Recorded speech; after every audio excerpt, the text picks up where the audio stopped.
no tiene nada que ver Juárez con el Juárez que defiende López Obrador. Yo creo que cuando él empieza a compararse y a comparar épocas con respecto a sí mismo, sale totalmente, te das cuenta que está manipulando la historia. Como del tío aferrado, ya sabes que destroza todas las comidas de los familiares del domingo. Ya les conté de cuando me encaré con el presidente. Ya saben, ese tipo de personaje con 4 cubas. Bueno, pues aquí es igual, pero sin cubas. Y yo veo una oposición totalmente perdida, una oposición que parece que no ha entendido nada en ningún momento, nada. Existen las mujeres en este país y lo hacen mejor que ustedes hoy por hoy. Llámenlas. No, estos 4 partidos, híjole, estamos tan fritos como podríamos haber estado en el 2018.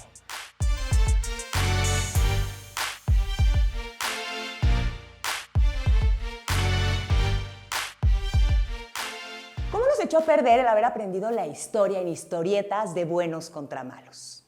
¿Cómo nos limita esto a entender la realidad y a afrontarla?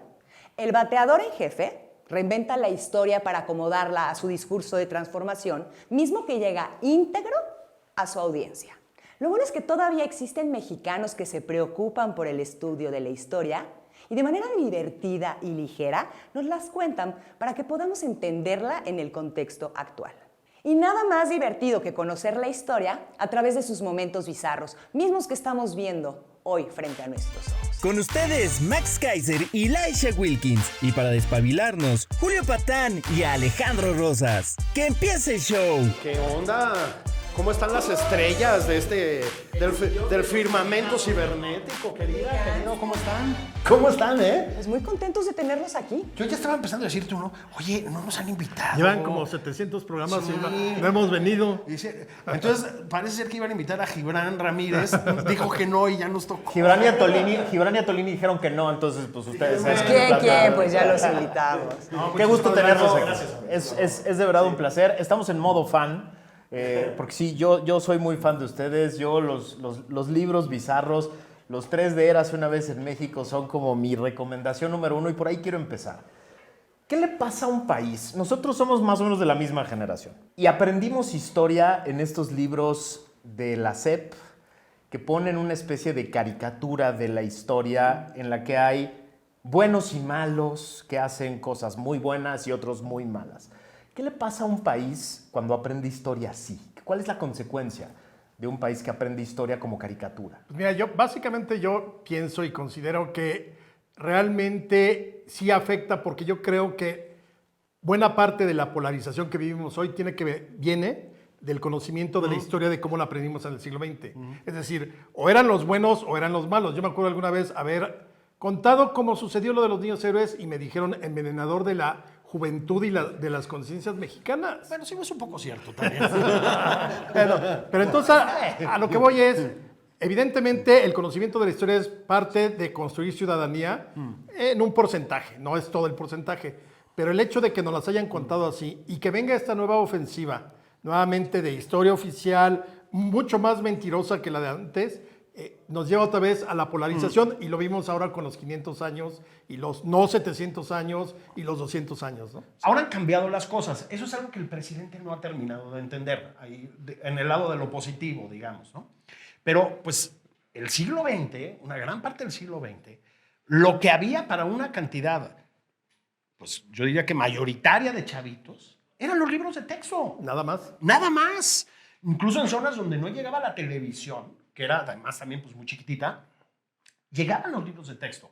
Eso fue algo que el Estado mexicano supo hacer y que era bueno y era malo, digamos, ¿no? Es decir, pues sí era pues era un aparato de propaganda, ¿no? Pero era bueno en ciencias naturales, matemáticas y español. Es correcto. Pero el otro era un adoctrinamiento. O sea, Es no había correcto. manera de cotejar o confrontar la historia que te estaba dando. Era el libro de texto, el discurso oficial cívico, la hora nacional tremenda con esas descripciones donde te imaginabas perfectamente a Juárez hablándole a sus ovejas cuando era niño, entre las ovejas como entre otras especies, el respeto al derecho ajeno es la paz, preparándose para el futuro, ¿no?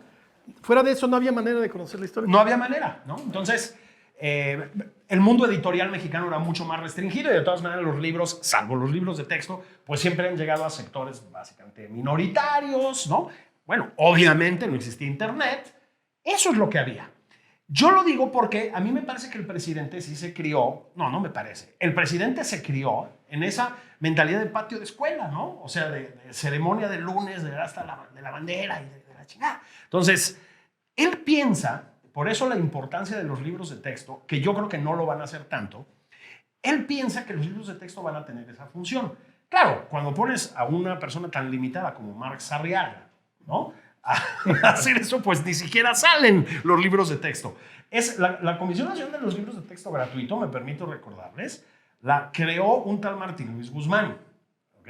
Y la dirigió hasta que murió el año 76, ¿eh? Entonces, lo que ustedes quieran, pero entre libros de texto, por propagandísticos que fueran, ¿no?, hechos por don Martín Luis Guzmán y hechos por Marx Arriaga, pues sí hay una diferencia. Ahora, el tema aquí es que, más allá de los libros de texto, estamos ante un gobierno con vocación de régimen, yo diría, que tiene un gran fervor por la historia patria.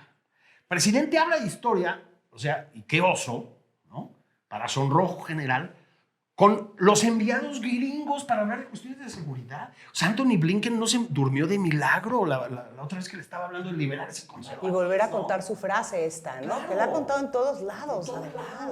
Pero si yo voy de comisión a Estados Unidos y me empiezan a contar, oye, es que Franklin de niño, ¿sabes qué? ¡Qué horror! Sí. Venimos a lo que venimos. Asuntos de interés nacional que nos competen, somos la relación bilateral, 70% de las relaciones económicas somos entre dos. ¿Qué chingados importa Hidalgo? Líder social. Además, ese tipo de términos totalmente fuera de contextos. Hidalgo, líder social. O sea, es un concepto totalmente de la segunda mitad del siglo XX. Además era un cura, pero mujeriego, aficionado al juego, que hizo una masacre y perdió la guerra. O sea, básicamente... Ahí podríamos discutir, ahí podríamos Sí. discutir. Todo eso, pero de todas maneras, claro, es importante dentro del contexto de su tiempo.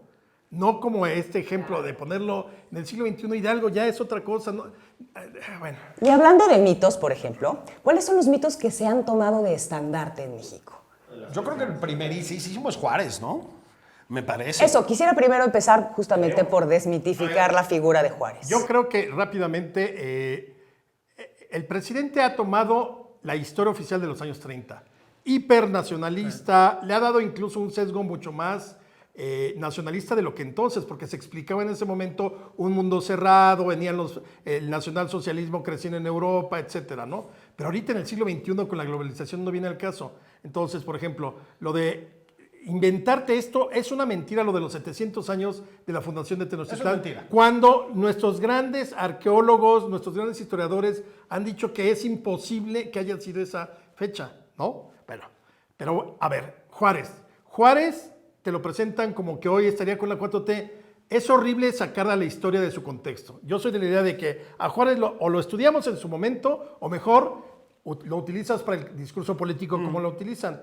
Porque él dice, es el mejor presidente que ha tenido México. Sí, si te invade Francia, si luchas contra los conservadores, si viene Maximiliano. Es decir, no hay manera de comparar a Juárez con nada ni con nadie.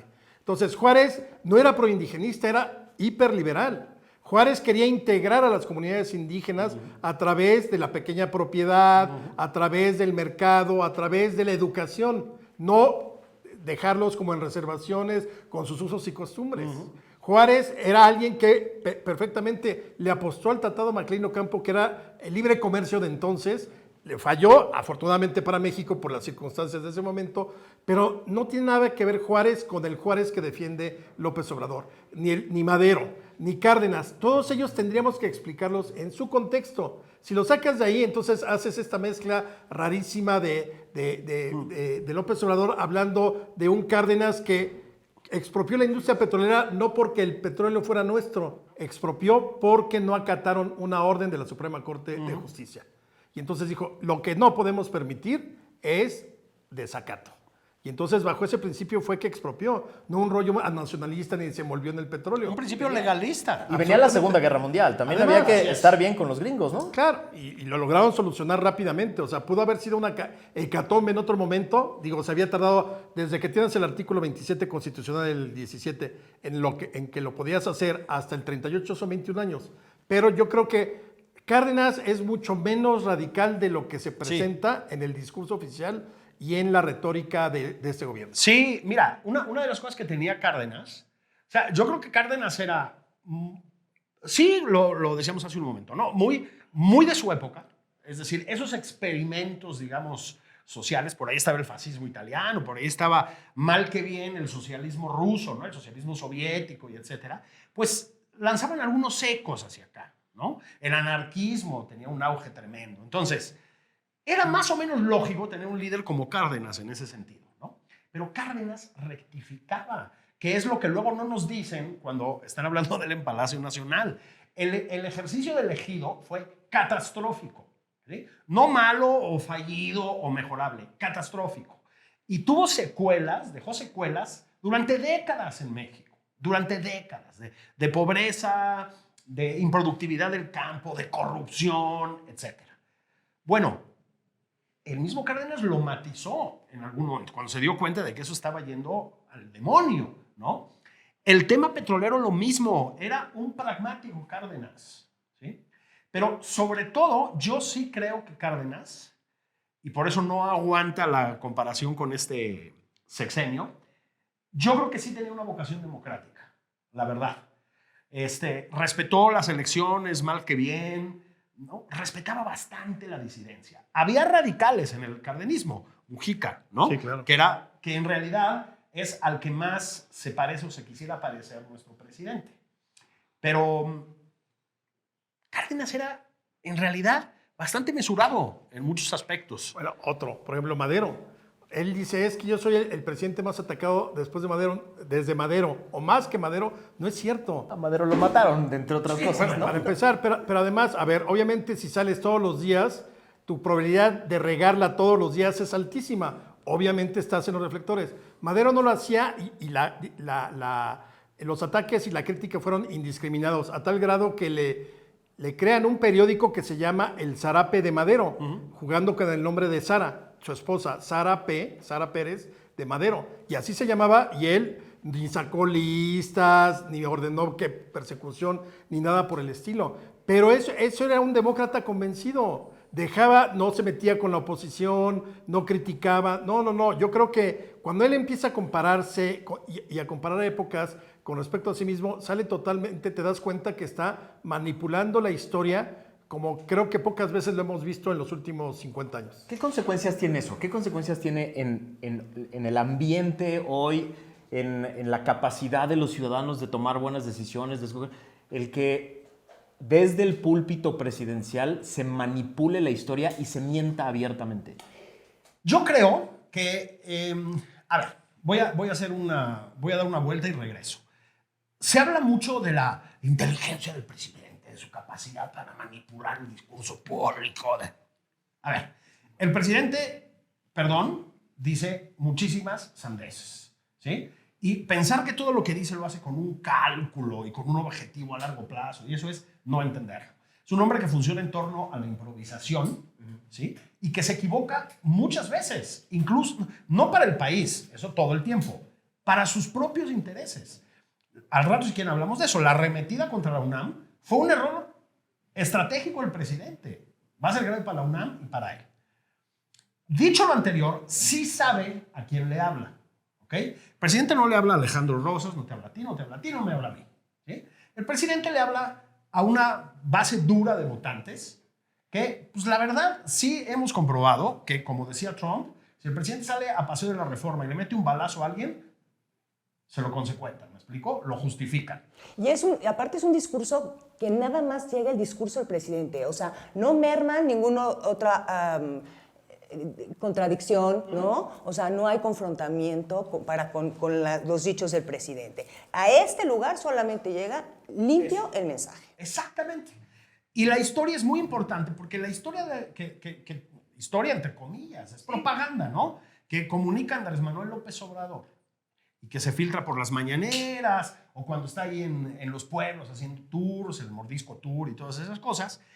Es una historia ramplona, maniquea, de buenos y malos, que es mucho más fácil de masticar. Es decir, tú sabes, tú sí eres historiador. La historia es una cosa sofisticada, compleja, llena de matices, ¿no? No hay, obviamente, pues no hay verdades absolutas. Sí hay malos, Hitler era malo, pero incluso esos malos necesitan pues un análisis a profundidad, Un contexto, claro. ¿no? Esto no, esto es, pues es propaganda, ¿no? Y funciona. Absolutamente. Yo creo que eso le habla a un sector. A ver, el discurso histórico manipulado es muy vendible. ¿Quién no está en contra de la explotación de los pueblos indígenas en 500 años? ¿Quién no está en contra de quienes han violentado la democracia en los últimos 150 De cualquier héroe que libere. Claro, a ver, ¿a quién prefieres? ¿A un guerrero que venía hijo del pueblo, que se hinca con su padre y le dice, la patria es primero, es casi iletrado, pero le echa ganas? Ah, Iturbide, fifí, criollo, Chiles en acomodado, nogada. chiles en Para hablar de nogada, mitos, ¿no? etcétera. Sí. O sea, pues obviamente desaparece. Ah, Cortés, un asesino criminal que con 1,500 soldados logró dominar a todo un pueblo y naciones indígenas. Pues obviamente siempre estás con los pobres, con la causa, con las causas perdidas. Y entonces, en términos históricos, eso es lo que vende. Y por eso le resulta también, no con nosotros, no en la crítica que pueda hacer una clase media intelectual en las universidades o en los institutos, sino con la gente que cree realmente en el hombre providencial que siempre ha buscado, porque la sociedad tiene una larga tradición también en eso, sobre todo el pueblo, digamos, la gente que no ha tenido acceso a la cultura, a la educación, pues porque verdaderamente lo primero que necesitan es sobrevivir, ¿no? Sí. Pero le compra cualquier discurso de ese tipo. A ver, que nos pida perdón el rey de España, claro que te lo compran, claro que lo necesitamos, porque todavía ya han pasado 500 años y seguimos exigiendo justicia. Queremos el penacho de Moctezuma. Esos símbolos, justamente, ¿no? Que tanto ha utilizado el presidente como el avión presidencial, justamente, ¿no? Más que nada es un símbolo y a eso se ha ido justamente con todo. Efectivamente. Ahora, mira, la historia de pronto te ofrece escenas muy bizarras, como la de cuando en 1930-31 el presidente Ortiz Rubio decide que expulsen a Santa Claus de México para que Quetzalcóatl sea el que traiga los regalos a los niños. Y se disfraza de serpiente y todo, ¿no? Algo así. Se levanta un gran teocali, como el del Zócalo en la Plaza Mayor de hace unos meses. Mejor hecho el de Pascual. Sí, Ortiz claro. Rubio, Y sale Quetzalcóatl y ¿cómo se llama? Bailes folclóricos para recibirlo. Pero hoy no estamos tan lejos de ese tipo de reescritura de la historia. Este asunto de haber levantado un teocalli cuando tienes el gran teocalli original al lado y hablar de los 700 y luego pones a Tecuichpo, que es la hija de Moctezuma, que se hispanizó totalmente, era la fifí de su momento porque tiene una de las encomiendas más grandes del siglo XVI, que empezaba en el pueblo de Tacuba y terminaba donde hoy es la Hacienda de los Morales.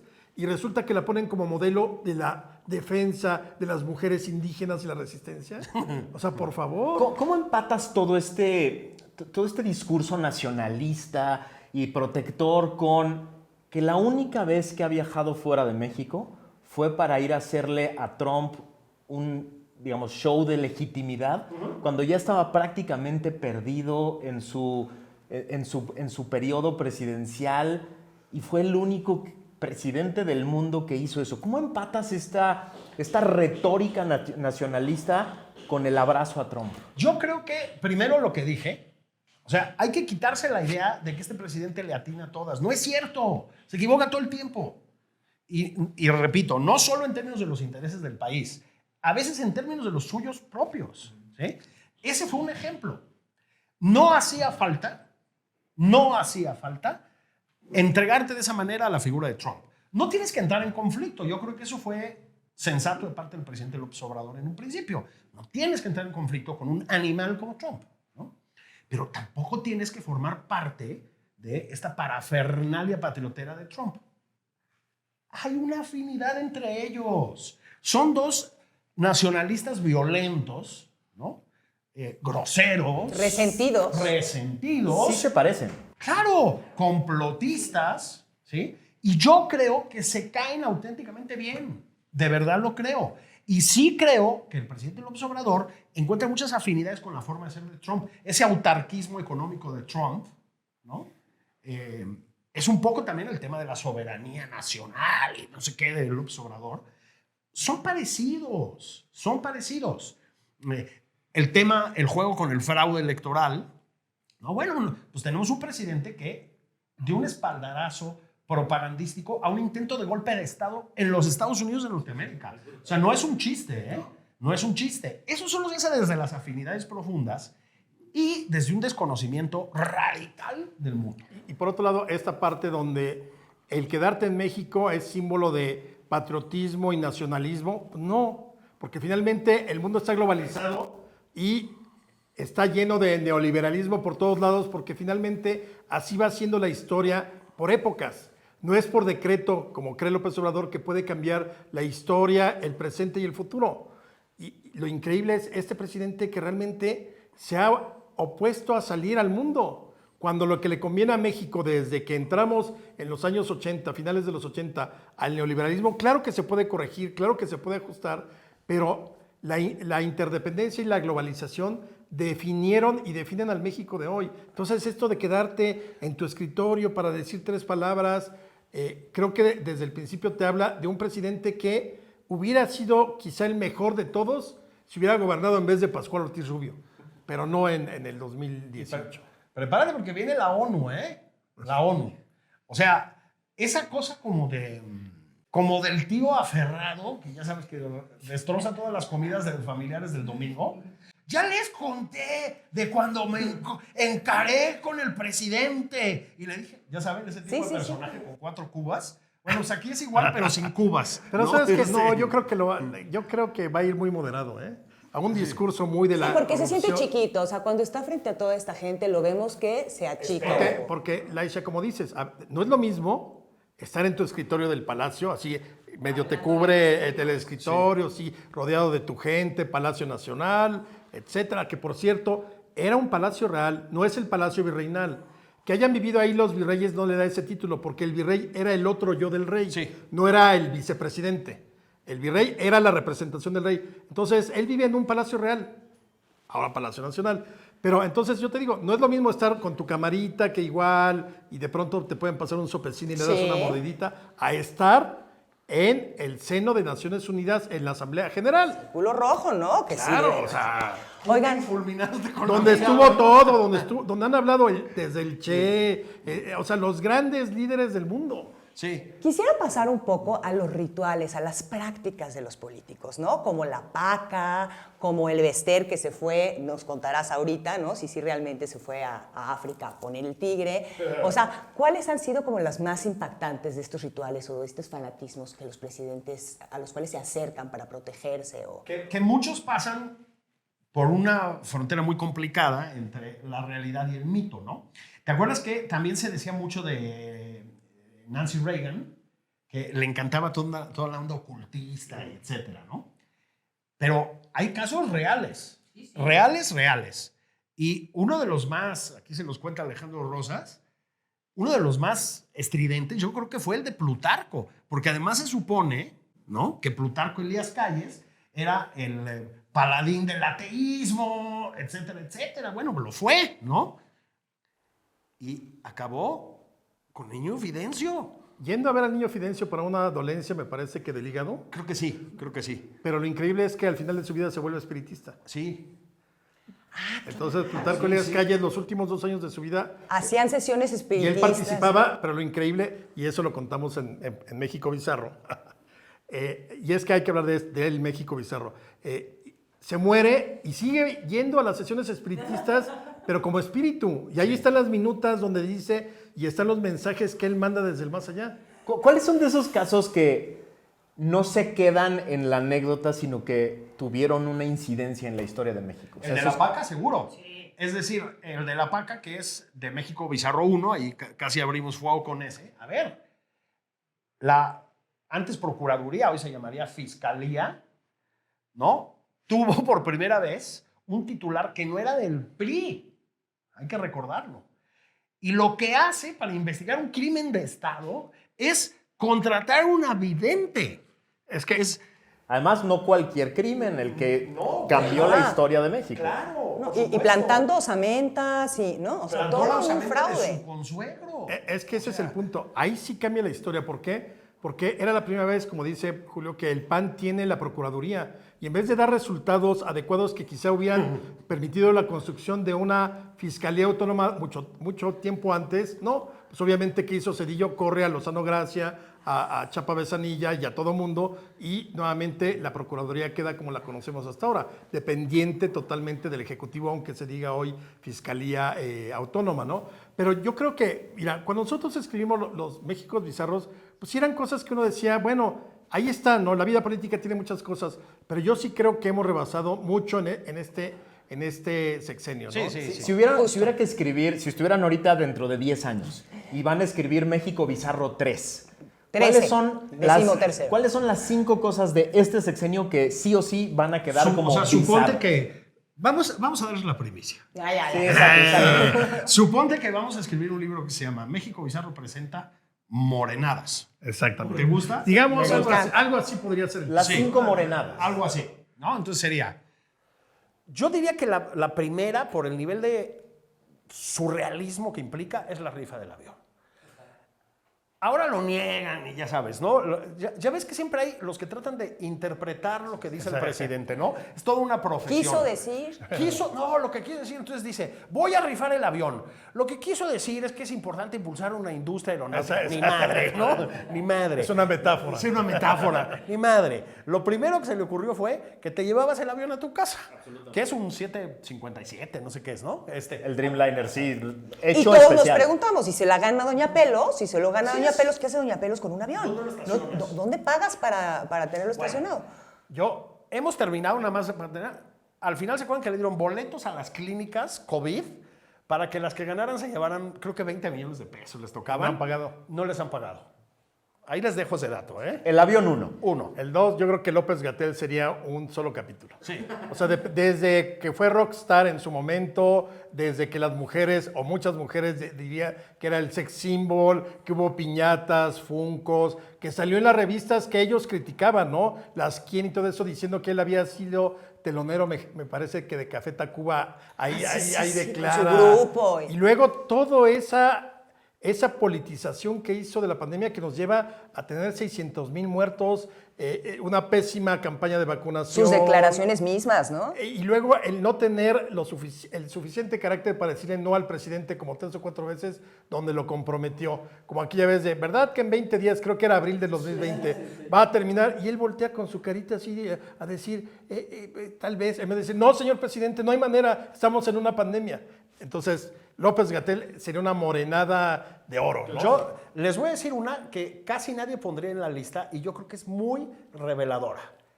El video del otro día del presidente jugando base. Lleva varios jugando base. Varios. Fildeo y macaneo. Déjeme decir que a mí me gusta mucho el béisbol. O sea, yo soy beisbolero. Ahora bien, eso es una cosa. Y otra muy distinta es cuando te ocuparon Matamoros, ¿no? El crimen organizado, ¿eh? Bloqueos en Matamoros. Suburbans Matanza en Tulum. rafagueándose. Tulum al mismo tiempo. Entre semana, 5 de la tarde. Entonces, a ver, ¿qué tal les parece esta chamba, no? Sí te recortaste el sueldo, pero vives en Palacio Nacional. Entonces, dedicas 2 horas diarias a insultar gente, luego desayunas fuerte, te jeteas, comes, a veces con inauguración, ¿no? Así con el ejército, veis y a jetear. Ese es el día a día del presidente. Ahora, todo eso es cotidiano. En el video del otro día, se desgarró un músculo y lo presumió. Es decir, sí está, Sí es está bizarro, fuerte. sí es bizarro, sí. O sea, sale así cojeando y se bate de 4-2 o no sé qué. Cojeando. Un presidente, luego dice de cuidar la investidura, no puede salir con tirón muscular. Es decir, no sé, un desgarre, no sé qué fue, ¿no? Llevamos 3 morenadas. ¿Qué más? 4, la implacable Irma Heréndira. Yo creo que todo ese asunto de la Secretaría de la Función Pública desde que inicia y luego salen las propiedades y las casas heredadas y que Con la alberca sesiones fálica, y Y la todo. autodenominada la Robespierre. Sí, bueno, y además obviamente va junto con pegado con Ackerman y él se declaran su amor cuando le da COVID. No, bueno, esa es una historia absoluta. Ya hubiera querido Maximiliano y Carlota. No meterían el aplauso de Nale. Es que ese a mí me parece... El aplauso de pie, ¿no? Ese es otro, ¿eh? Especial, ¿no? El aplauso especial. Una burla total y ella feliz. Se estaban burlando de ella. Se están burlando. Y sigue convencida de que la ovacionaron en la OPEP, ¿no? Hazme el favor. El problema con Rocío Nales, que siempre tiene la competencia de los pastizales quemados de Manuel Bartlett. La consagración de la 4T es entregarle el sistema eléctrico mexicano a Manuel Bartlett. Yo sé, tú, Rosas, que eres mayor como yo, ¿no tenía mala reputación el licenciado Bartlett? Un poquito me parece, allá en el 88. Ahora, está soltero, ¿eh? Si alguien se quiere apuntar, cáiganle, tiene 29 propiedades y se ve que a sus 80. A mí sí me gusta que me den mis títulos, no que me anden la no concubina, la no esposa, la no. No, a mí que me den mi título. Eso digo yo. El licenciado Bartlett, que es un tigre, como todos hemos visto, a sus 82 años, ahí está. Yo dejo el dato sobre la Oigan, mesa. y lo de Ovidio es otro morenazo, por supuesto. Ovidio junto con la visita a la mamá del Chapo. Claro. Todo eso en el mismo... Bueno, y también el abogado del Chapo leyendo una carta a la mamá del Chapo, eso a mí me parece impresionante, pidiendo y dando las gracias porque este nuevo presidente sí va a solucionar los problemas. Pero empiezas el capítulo con el presidente incapaz de decir el Chapo en una de las mañaneras sí. y le llama por su nombre, ¿no? Yo no, a mí... Joaquín. No, perdón. Lo Joaquín. respeto, yo no utilizo apodos Joaquín Guzmán. Y luego Borolas, ¿no? O sea, lo difícil va a ser escoger, lo difícil va a ser escoger entre todas las morenadas.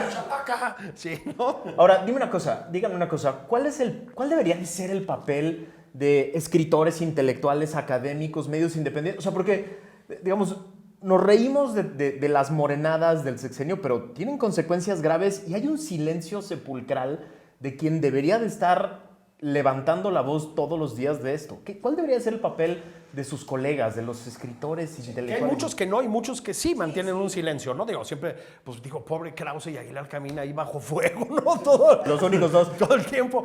No, y Jorge Castañeda. Es decir, en efecto hay hay un sector, digamos, de los intelectuales que han levantado la voz. Pero el problema, y creo que para ahí es a donde va tu pregunta, es que son los que la veníamos levantando desde antes. Es decir, y Guillermo Sheridan y eso, pues son los que siempre dijeron, oigan, cuidado. Lo que está muy fuerte es que voy a usar el término, los facilitadores, ¿sí? Porque sí lo fueron, o sea, los que sirvieron, digamos...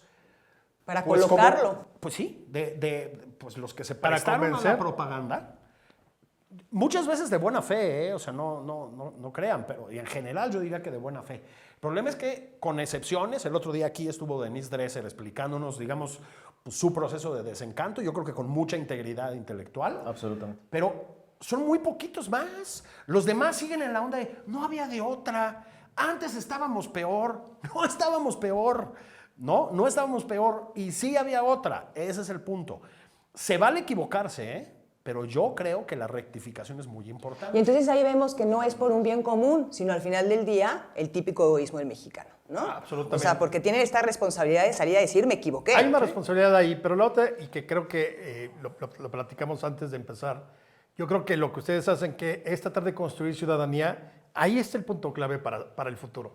Es decir, aquí al final fueron 30 millones de votos, faltaron 50 millones de votos de gente que votó. Hay que construir ciudadanía para que eso, obviamente Quitar no esa hay ninguna apatía. elección en el mundo donde vote el 100%, pero en momentos como los que atraviesa el país necesitas que la sociedad se comprometa, no necesariamente guiada por intelectuales y escritores. Si los están, A partir de la ciudadanía. si está bien, pero tiene que partir de la ciudadanía, una ciudadanía convencida de que sí hay que votar, que vigilante, que claro que te puedes equivocar en el momento de elegir. Son los riesgos de la democracia al final. Por eso nadie le puede decir a López Obrador que no ganó legítimamente. Ganó legítimamente, pero con 30 millones.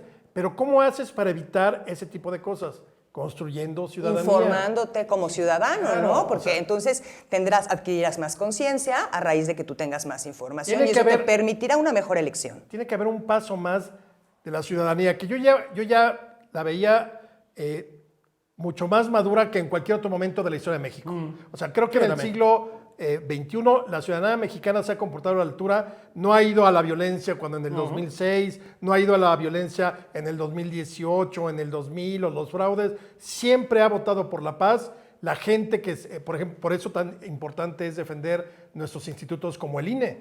O sea, al final, claro que han sido garantes de la democracia, por más que los quiera denostar el presidente, ahí han estado, es la ciudadanía la que suma los votos, la que organiza las elecciones, pero sí es la construcción de la ciudadanía la que nos tiene que alejar de este tipo de candidatos que van surgiendo que de pronto pueden ser verdaderamente calamidades para México.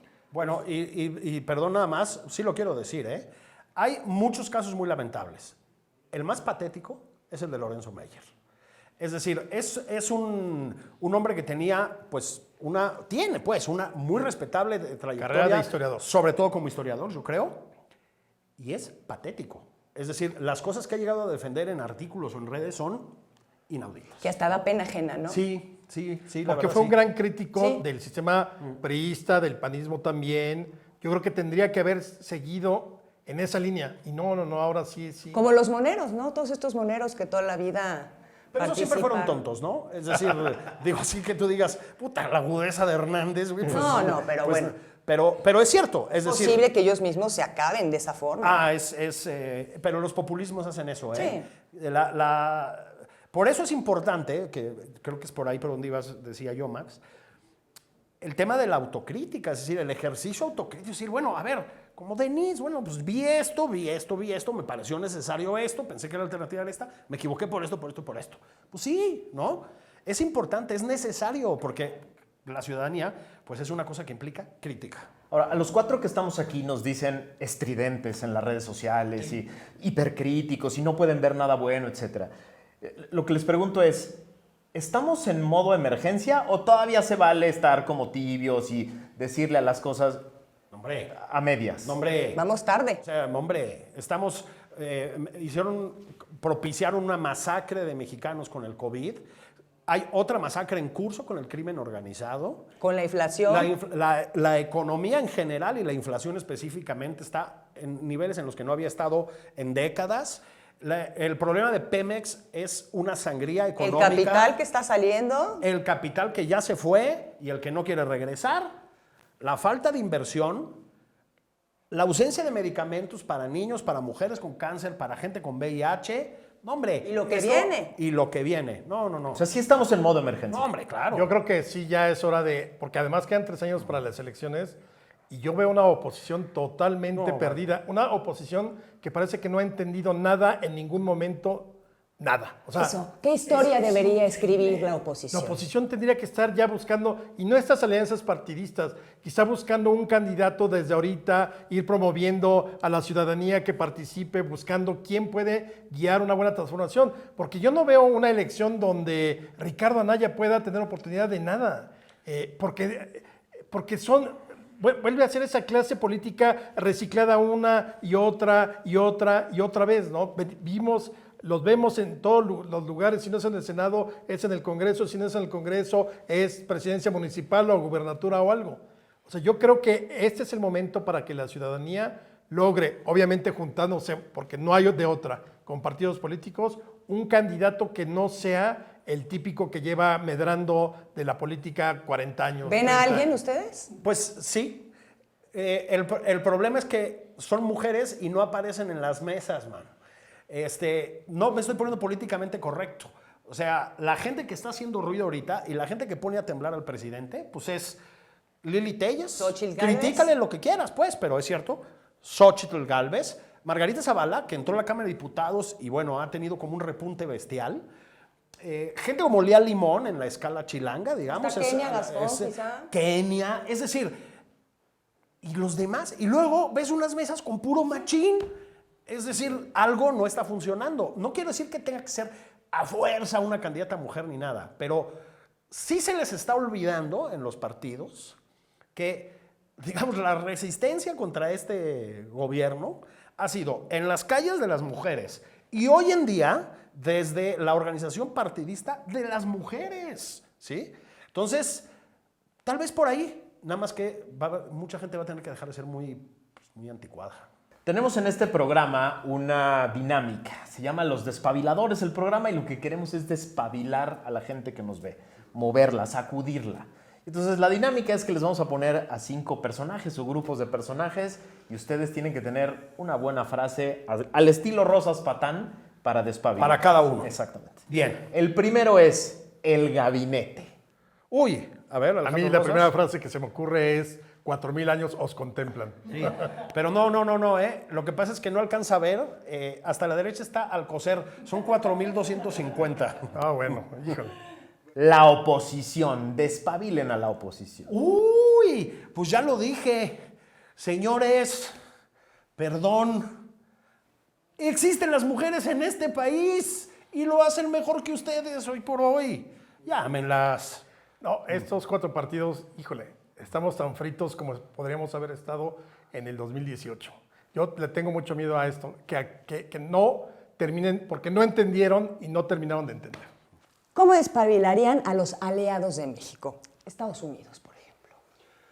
Yankees go home and take us with you. Yo quiero recordar una frase, pobre de México, tan lejos. Los académicos. Esos académicos. Ese te lo dejo a ti, Alejandro Rosas. Híjole, yo creo que los académicos tendrían que bajar de su castillo de la pureza y aterrizar en la ciudadanía para tratar de construir desde sus posiciones, porque sí están muy alejados. O sea, de pronto parece que viven en el Olimpo. Y digan, me equivoqué, voté por el que no. No lo hagan, niñas y niños.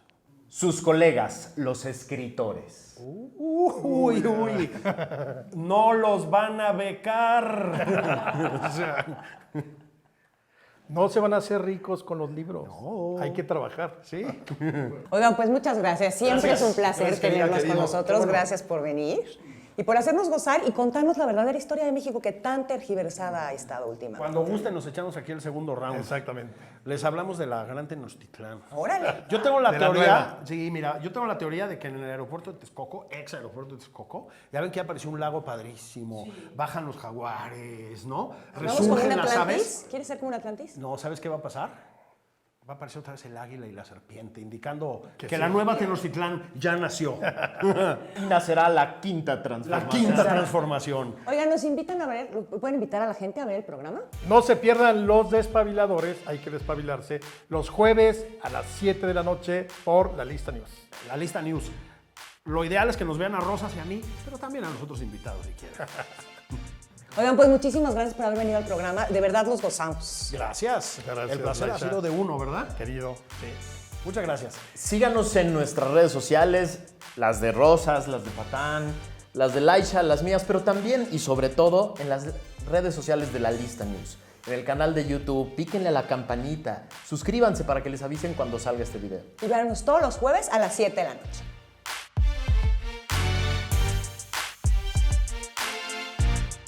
¿Cuáles son las 5 cosas más interesantes que nos llevamos de esta divertidísima entrevista con Patán y Rosas? La primera, estudiar la historia como una caricatura de buenos y malos con contextos perfectamente claros nos tiene donde estamos porque no entendemos el contexto actual y no podemos generar matices para analizar la realidad. 2. Hablar de símbolos, de los grandes estandartes de la historia con mentiras para no hablar de la realidad y de los datos duros. Eso es lo que hace este gobierno, nos dicen Patán y Rosas. 3. La condición humana. Actores políticos son seres humanos con defectos y virtudes que hacen cosas buenas y cosas malas dentro de su propio contexto. La 4.